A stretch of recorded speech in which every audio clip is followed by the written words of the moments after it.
The unfolding of God's redemptive story continues as we take a peek into the life of a young man named Joseph. Throughout Joseph's life, we see how God uses suffering to accomplish his plan to save many lives. Not only that, but we also get a preview of how God will work through Jesus' suffering in our place to save the world. The good news for those in Christ is that we can trust God to take the hardships in our life and use them to fulfill his plan.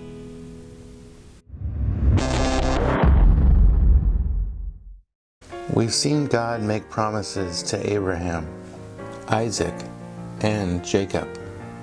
But God also warned Abraham about a future slavery in a foreign land before they would receive the promised land. So yes, God's plan was to bless the entire world through Abraham's offspring, but that future plan included pain and suffering. Jacob's favorite son was Joseph because he was born to Jacob's favorite wife, Rachel, in Jacob's old age. That's why Jacob made Joseph a robe of many colors, a sign of favoritism toward Joseph, and something that caused Joseph's brothers to despise him.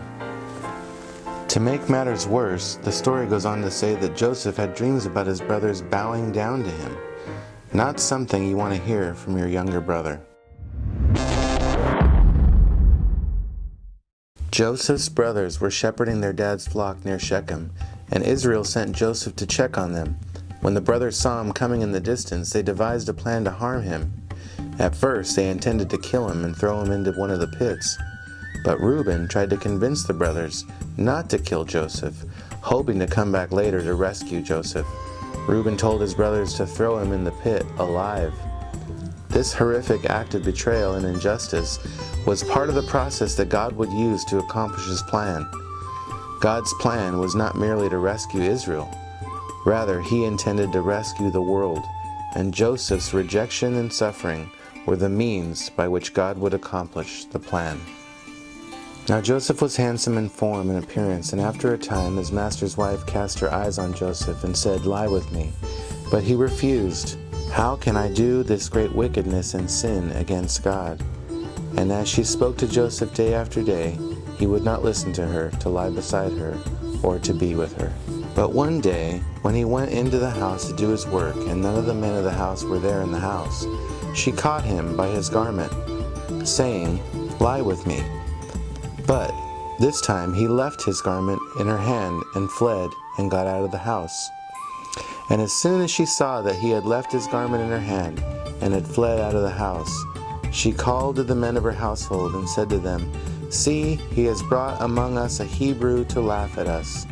He came in to me to lie with me and cried out with a loud voice, and as soon as he heard that I lifted my voice, he left his garment beside and fled."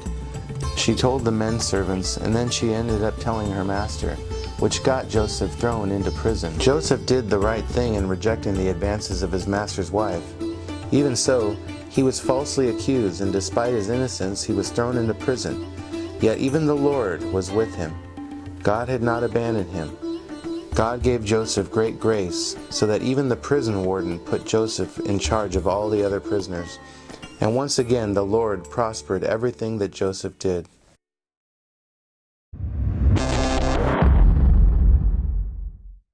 Too many Christians have the false idea that if God is with us, then nothing bad will happen.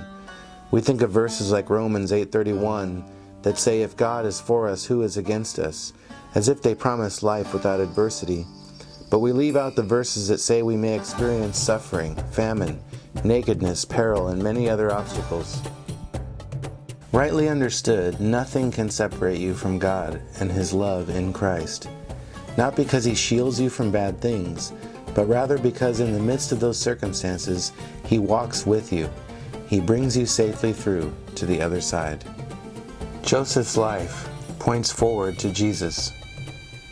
Jesus would be betrayed, handed over to captivity, stripped of his robe, and killed through an unjust sentence. But the rejection and the humiliation of Jesus was God's plan to save Israel and the world. Jesus looked abandoned by God, as if his cries to the Father went unanswered. But when that grave opened on Sunday morning, it was clear he was not alone. God vindicated his son. We get a glimpse of this plan in Joseph's life. He suffered. It seemed as if he were abandoned, but God was with him, and God was accomplishing his good plan. Joseph succeeded even in captivity, and his humiliation would eventually lead to God's exaltation to bless Israel and all the nations. Joseph's story challenges our thinking about our integrity and our actions. Joseph did what was right, and he fled from sexual temptation of Potiphar's wife, yet was still sent to prison. Even though he suffered for doing the right thing, he maintained his integrity and would be used by God in the long run to save many nations. What lessons can we learn from Joseph's victory over temptation? Why is it important to do the right thing, regardless of the outcome?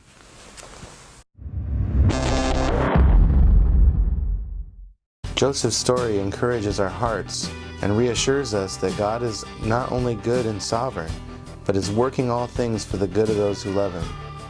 Why do we assume God is there in good times and gone in the bad? How does the knowledge that God is with you in hardship help you battle things like discouragement, depression, and isolation? Joseph's story not only challenges our thinking and encourages our hearts, but it also informs us on how we should live and treat others around us. What can your church do in showing people around you that God has not abandoned them? How can you personally encourage someone you know who feels alone this week?